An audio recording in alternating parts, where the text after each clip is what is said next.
তামিম ইকবাল এই মুহূর্তে কেমন আছেন? ক্রিকেট সমর্থক থেকে শুরু করে গোটা দেশের মানুষ এই প্রশ্নের উত্তরটাই এখন হয়তো সবচেয়ে বেশি খুঁজে ফিরছেন। তবে উত্তরটা হচ্ছে ইতিবাচক। বাংলাদেশ ক্রিকেট বোর্ডের চিকিৎসক দেবাশিস চৌধুরী জানিয়েছেন তামিম ইকবাল চোখ খুলেছেন। বিসিবির এই চিকিৎসক আরও জানান, তামিমের অবস্থা এখন আগের থেকে ভালো, চোখ খুলেছেন, রেসপন্সও করছেন।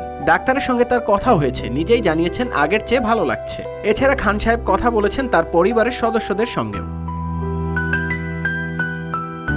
সোমবার বিকেএসপির ৩ নম্বর মাঠে শাহিন পুকুরের বিপক্ষে খেলতে নামেন। এদিন টসও করেন মোহামেডানের অধিনায়ক। এরপরই বাধে বিপত্তি। হঠাৎ অসুস্থ অনুভব করলে বিকেএসপিতেই প্রাথমিক চিকিৎসা দেওয়া হয় তামিমকে। পরে তাকে নিকটস্থ সাভারের কেপিজি বিশেষায়িত হাসপাতালে নেওয়া হয়।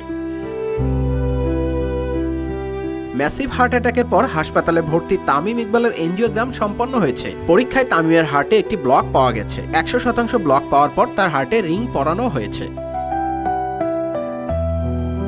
এদিন প্রথমে তামিমকে হেলিকপ্টারে করে ঢাকায় আনার কথা ভেবেছিলেন সংশ্লিষ্টরা। বিকেএসপির ৩ নম্বর মাঠে হেলিকপ্টার উড়িয়ে নিয়ে যাওয়াও হয়েছিল, কিন্তু তামিম হার্ট অ্যাটাক করায় সেটা সম্ভব হয়নি। চিকিৎসকরা জানিয়েছেন ২২ মিনিট ধরে সিপিআর দিতে হয়েছে তামিমকে। এর আগে বিকেএসপিতে ঢাকা প্রিমিয়ার লিগের একটি ম্যাচ খেলার সময় মাঠেই অসুস্থতা অনুভব করলে মাঠ থেকে উঠে কিছুক্ষণ বিশ্রাম নেন তামিম। এরপর আবারও নামেন ফিল্ডিং করতে। তখনই ঘটে অনাকাঙ্ক্ষিত এই ঘটনা। এদিকে তামিমের অসুস্থতার খবরে আজ বিসিবির পরিচালকদের সভা স্থগিত করা হয়েছে। ইতোমধ্যেই হাসপাতালে ছুটে গেছেন বিসিবি সভাপতি ফারুক আহমেদ ও অন্য পরিচালকেরা। এছাড়া হাসপাতালে আছেন তামিমের স্ত্রী আয়েশা সিদ্দিকী ও ভাই নাফিস ইকবাল।